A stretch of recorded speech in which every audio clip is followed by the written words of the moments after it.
မြန်မာနိုင်ငံကိုခွဲခွာလို့သာထိုင်းနိုင်ငံတရကြီးမှာအလုတ်ကြိုးစားကျွန်တော်ရဲ့ဘဝပါချစ်တော်အဖေမိကိုစွန့်စားကခွဲထွက်လို့သာအပေါင်းချင်းတငယ်ချင်းများလေခွဲခွာရရင်ငယ်မချီပါလွမ်းတဲ့စိတ်ကလေးတွေကြိတ်မိပြီလို့သာအလုတ်ကိုသာစိတ်ထဲနှစ်ကဘဝရေးအတွက်ကြိုးစားကအဖေနဲ့မိဂုံယူဝင်ကြွားရစီမှာထိုင်းနိုင်ငံရောက်လို့သမားလေးရေပါ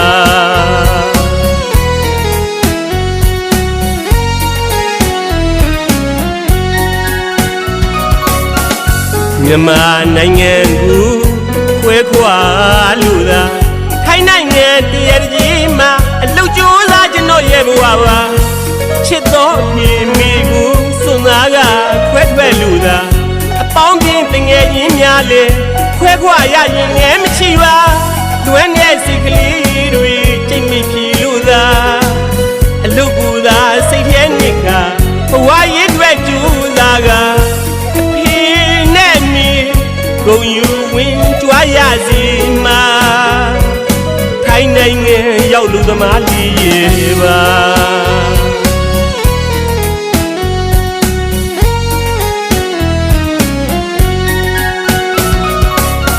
လောင်ရင်မလွတ်တော့ညက်ကလေးလူရဲ့ကျွန်တော်ဘဝမှာထီးကြံဖို့ဝဲအကြည့်တမဝါလေးနေရပါရင်မမပြောနိုင်ခဲ့ပါအခုတော့ကျွန်တော်ဘဝမှာ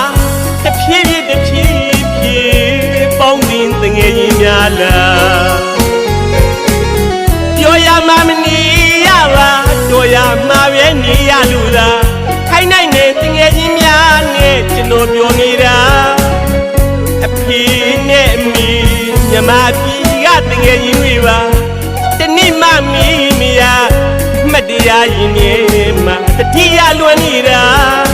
ထိုင်းနိုင်ငံရောက်လို့သမားလေးရေပါ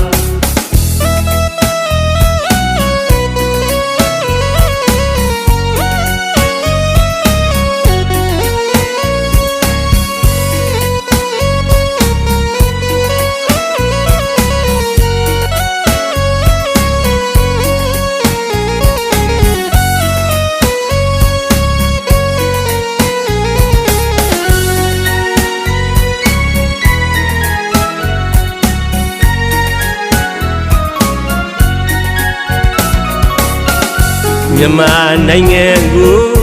ခွဲခွာလို့သာထိုင်းနိုင်ငံတရကြီးမှာအလုတ်ကြိုးစားကျွန်တော်ရဲ့ဘဝပါ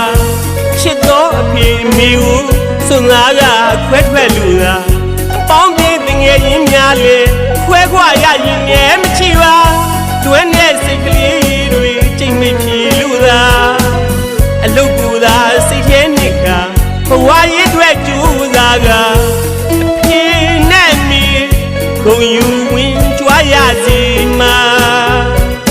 ထိုင်းနိုင်ငံရောက်လို့သမားလေးရေပါ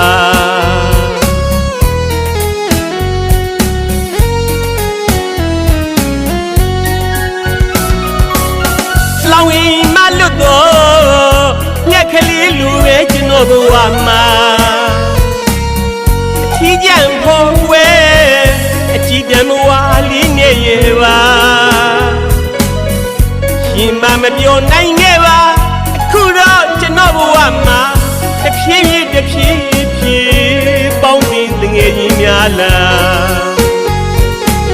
ပြောရမှမနေရပါတော်ရမှာပဲနေရလို့သာထိုင်းနိုင်ငံတငယ်ချင်းများနဲ့ကျွန်တော်ပြောနေတာအဖေနဲ့မိမြန်မာပြည်ကတငယ်ချင်းတွေပါတနေ့မှမိမိရမတရားရင်နေတတိယလွန်နေတာထိုင်းနိုင်ငံရောက်အလုတ်သမား